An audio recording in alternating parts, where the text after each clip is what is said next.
Thank you for waiting. Let's get started. And for that, I would like to welcome our first speaker for the evening, Mr. Apar Gupta. He is the Executive Director of the Internet Freedom Foundation. He works extensively on public interest issues, including strategic litigation and organization of campaigns and collectives. In quotes, his work as a lawyer includes key digital rights cases on privacy and censorship. Over to you, Mr. Apar. Thank you so much for inviting me here today to share some brief remarks. Over the course of the next 5 minutes, I'm going to impress upon the necessity of collaborative frameworks, as already been indicated by Professor Dibyan Gupta. And in fact, he was one of the first persons with whom we sought to collaborate as well, which occurred over a chance email regarding his need to receive certain legal advice, which shows that we do not work in silos, and encryption as a technology also does not operate in silos. Encryption is today a public technology which is used by a large number of Indians through messaging platforms and social media companies also deploy it. Academics and researchers actively research on it. It has implications on financial transactions, also for large companies, smaller entities, individuals, but also for academies of research and sciences. It poses challenges for law enforcement. It furthers a privacy. These are complex issues. These are distinct issues, and it needs to be situated within a university for deliberative study, which is what makes me fairly happy that this coalition is being situated within an academy, and a research based focus, especially in India, is being devised towards encryption based technologies. I believe in the political value of encryption, especially because we live in a challenged rule of law society. I say this as a lawyer, recognizing that the law itself has its limits. The law is only one framework of power, which is supplemented by other frameworks, which include monetary frameworks, but much more recently, personal data and technology. Quite often, these are intersecting and not intersecting in ways which are not imaginable to end users who lack control. This control can be furthered. This privacy can be improved. These rule of law issues, which are sometimes faced, can be implemented by encryption. But there will be sometimes regulations which will come in. There will be sometimes compromises which will be made, which will set us back. And it is here, I hope, that the coalition which is put forward here satisfies the constitutional objectives towards not only assimilation of technologies or law, but also towards their development. Now, how will that be practically achieved by encryption based technologies? Encryption based technologies, I believe, are today also being researched, as was demonstrated in a lecture done by Professor Manoj Prabhakaran from IIT Bombay, who's a chair there, organized by us last year in association with Mozilla, in terms of remote voting, in terms of local governance. And I believe that these are potential avenues for discovery as well. It does, I hope, also integrate better with how the surveillance oversight mechanism, which is missing right now in India, and helps to, in fact, inform those conversations over a larger period of time. I will end these remarks by saying that encryption is something which all of us use, and all of us use on a daily basis. All of us are very well tied to it. There is an absence of sustained academic study around this, especially located around the policy vertical in India, and greater amount of support is what is needed. And this can only be done in collaborative frameworks. When demands are made for backdoors, for security, quite often they are not being able to be gauged on the basis of their evidentiary value and how they match against principles of privacy. We do not have equivalents to the keys under doormats report in India, and we do not have localized experts also who can, over a long period of time, contribute to these conversations. As I look towards this coalition, these are my hopes and aspirations, and I can only look forward to the future in terms of how encryption becomes very vital to our world, given the expansion of technology, which at its root today has greater amounts of data collection. Thank you so much.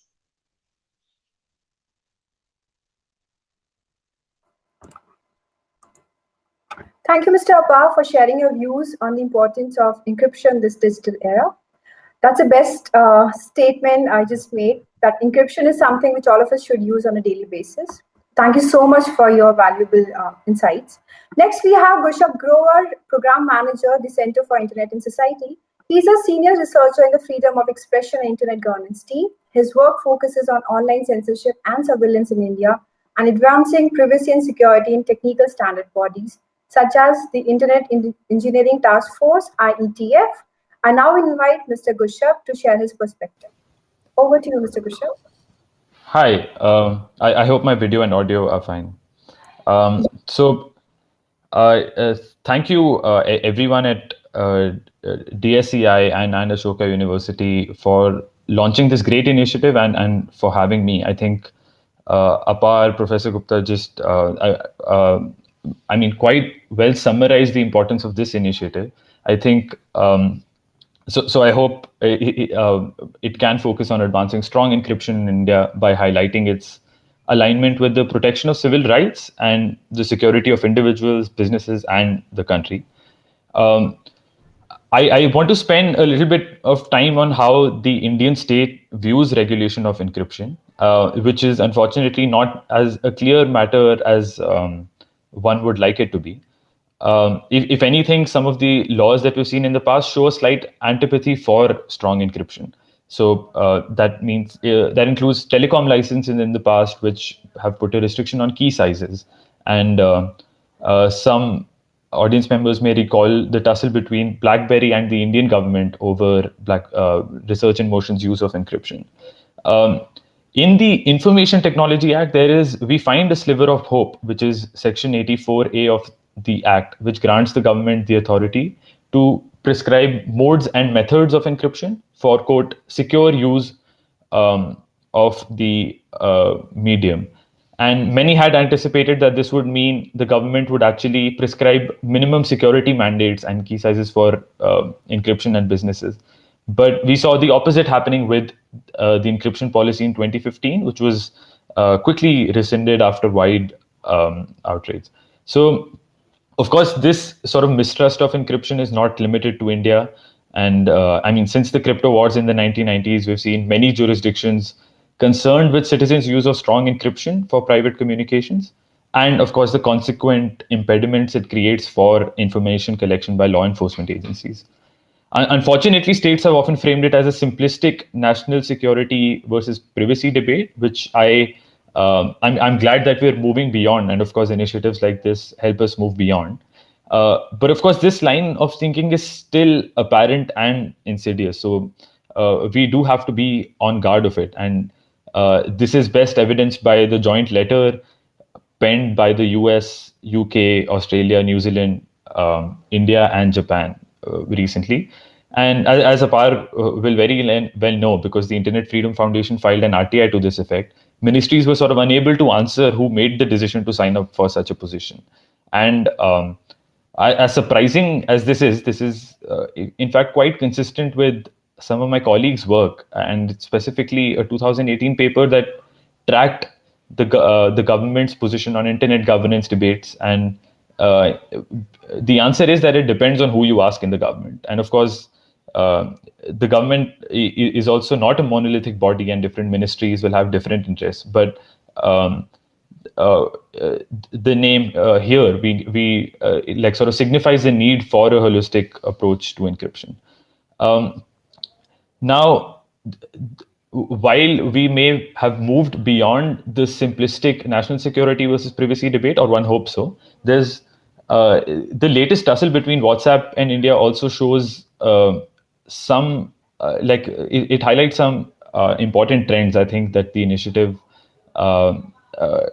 should keep in mind, and like as civil society activists, we also keep in mind, which is that now, of course, in the intermediary rules, there's a requirement for traceability and finding the first originator of content.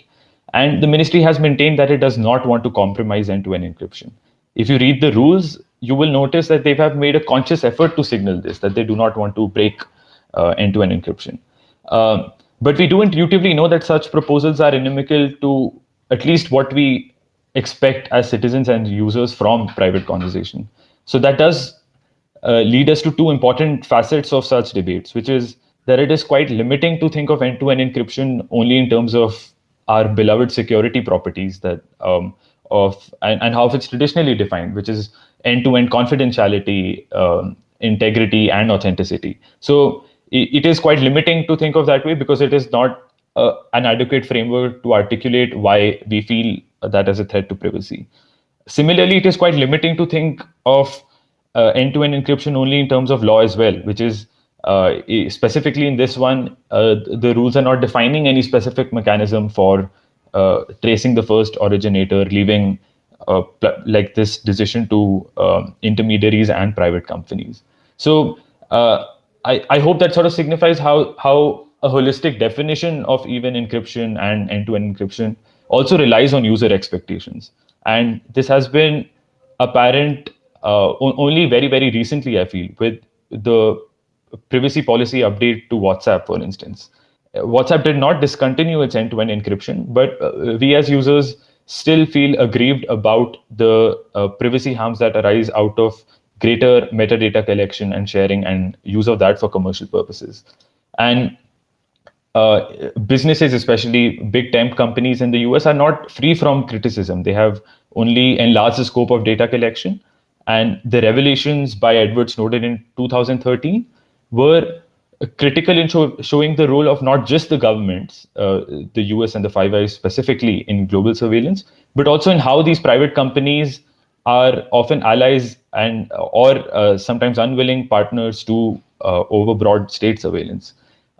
In fact, after the revelations, there was a conscious effort by these companies to establish trust again with their users, with transparency reports and wider deployment of encryption. And for instance, at the Internet Engineering Task Force, where we have seen protocols like the transport layer security only being strengthened, and now a protocol for messaging layer security, which will standardize end-to-end encryption. So companies have also, after that point, realized that encryption is a tool for such insulation from unwanted interventions in like private communication or just what we think of as secure communication. And it is perhaps the only way to construct spatial privacy in this virtual and networked world. So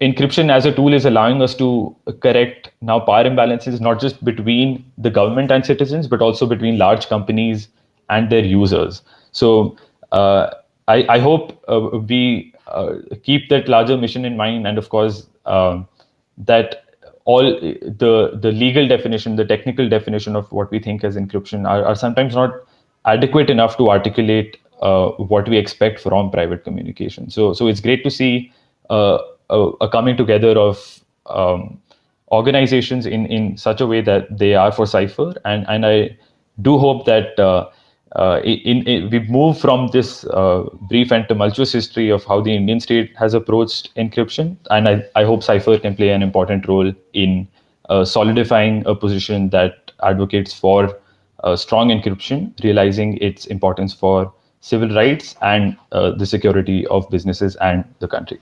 Thank you. Thank you, Mr. Grover, for sharing your perspective on end-to-end encryption. And now we have Kerry Pilson, Executive Director of Cybersecurity at MIT Sloan. Kerry has over 30 years of experience working for some of the world's largest corporations, think tanks, and universities, as well as with startups and nonprofits. She has experience leading operations, building international leadership development programs, and much more. Kerry is going to talk about how secure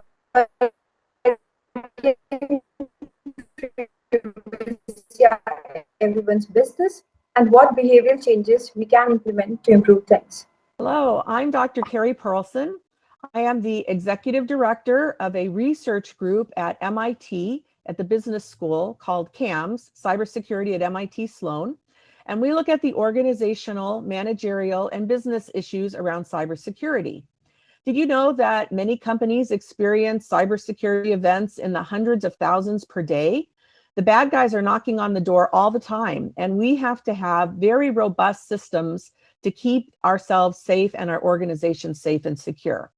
Research has shown that perhaps as much as 80 to 90% of the security breaches that our companies experience happen because of some sort of human factor. Somebody does something they shouldn't have done, either because they didn't know to do it or because it was something they hadn't seen before. For example, they click on a phishing email or they download a file that they shouldn't download.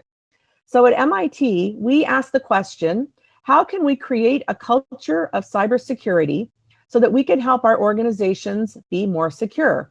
Now, we define a culture of cybersecurity as the values, attitudes, and beliefs that drive behaviors, in this case, cybersecure behaviors in our organization.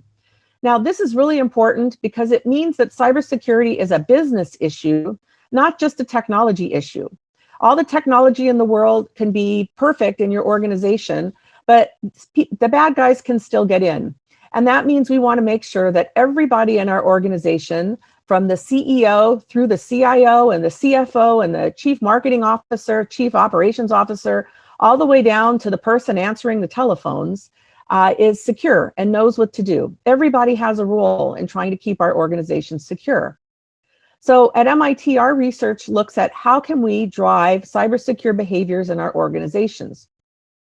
What we learned is pretty interesting. Studying the companies in many different industries, financial services and healthcare and manufacturing and consumer products and high tech and many, many other organizations, we learned that many organizations have awareness campaigns and many organizations have training, and your organizations probably do also. But that's just not enough. Now, we see those kinds of values, attitudes, and beliefs at three levels. We see executives demonstrating these values, attitudes, and beliefs. And one way that executives do that is through making something a priority yourself. If you're the CIO of an organization and you say start every meeting with a few minutes about cybersecurity, maybe something you saw in the headlines that you bring to your team's attention, or just a simple question like, what kind of cybersecure breaches have you seen today in the news? That's going to send the message that you think it's important. And simply by talking about it, you will change the values, attitudes, and beliefs of those in your organization. We also see values, attitudes, and beliefs at the group level. Do you encourage your groups to work together to solve security issues? If somebody in a group sees something that looks perhaps suspicious, do they go to their group or their team member or to their IT colleagues and try to discuss what's going on? Those are the kind of behaviors we'd like to see, and you can drive those kinds of values and attitudes also at the group level. And then at the individual level, we see people demonstrating their values, attitudes, and beliefs by what they do. If they see something, do they report it? Do you have a way for them to report it? Do your organizations have perhaps a button on their email system that they can push when there's a phishing email or a suspicious email? In our research, we know that there are a number of managerial mechanisms that you can implement that will help your organization become more secure. You can, of course, have training. I think training is table stakes. It's super important, but it's just not enough. And you can have awareness campaigns, and those are super important. That keeps the idea in front of people. But the awareness campaigns have to be relevant and they have to be regular. Really, it's more of a marketing campaign than an awareness campaign.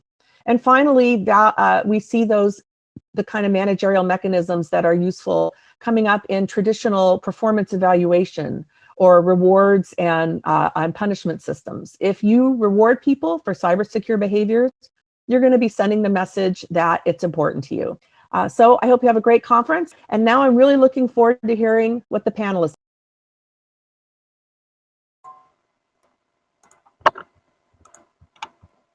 Thank you, Kerry Perelson, for sharing your viewpoint. Ladies and gentlemen, now we have a panel discussion on eminent speakers.